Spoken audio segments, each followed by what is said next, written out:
Hey everyone, Gil here at graymanprepping.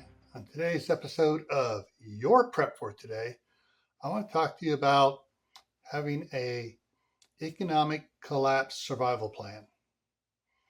Now, right now, there's a lot of talk about all the problems with certain banks and a bunch of economic stuff. There's a bunch of channels out there you can follow that will go into all this. I'm not going to go into it all here, but there's a lot of problems in the way the economic system is running here in the United States and around the world.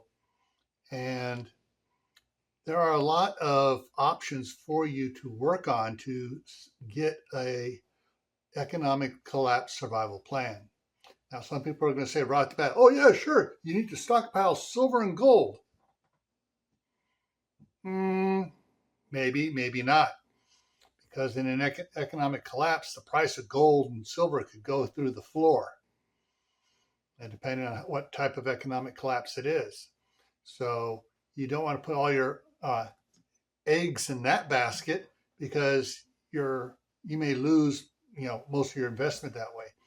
Same thing with your 401ks and your Roth IRAs and all the rest of them. You need to have a more substantial survival plan for an economic collapse. Some of the things to consider.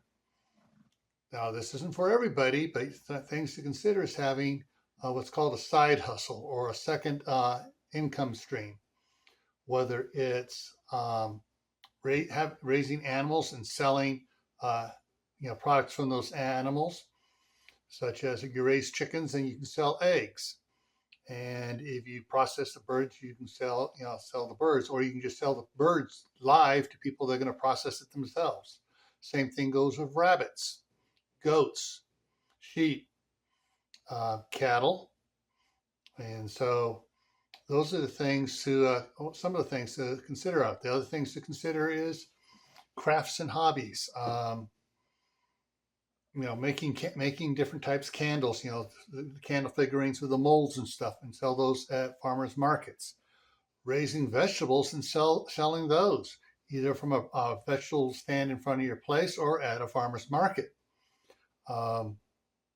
Especially if you're able to market it as, totally organic and natural, no pesticides, no herbicides, no glyphosates, or any of the other type poisons and stuff that they're spraying stuff with.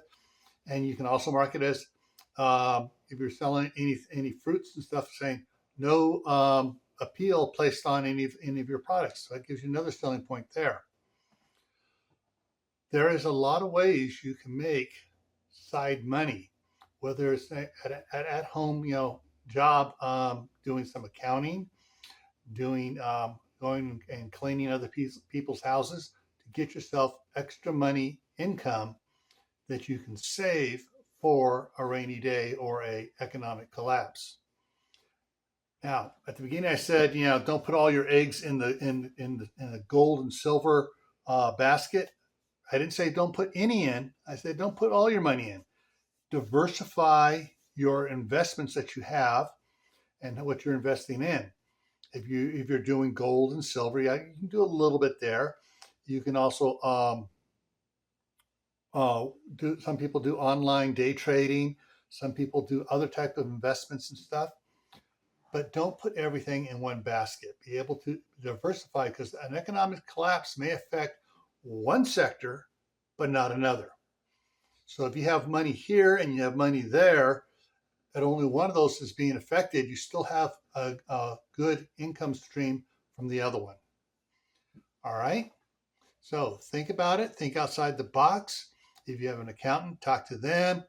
If you have friends that are already doing this, talk to them. Find out how hard it is, to get into a business of your own, side hustle business, and figure out what you need to do to have a economic collapse survival plan, one that you think will work for you. All right. So stay happy no matter what life throws at you. Stay safe. Don't go out and do anything foolish. Keep adding to your preps: water, food, medicine, clothing. Learn a new skill every month or more. more skills per month, that is, you know, and grow some food of your own, because spending the money on what they're selling you in the grocery store right now, poor quality food and extremely high prices for it, grow your own.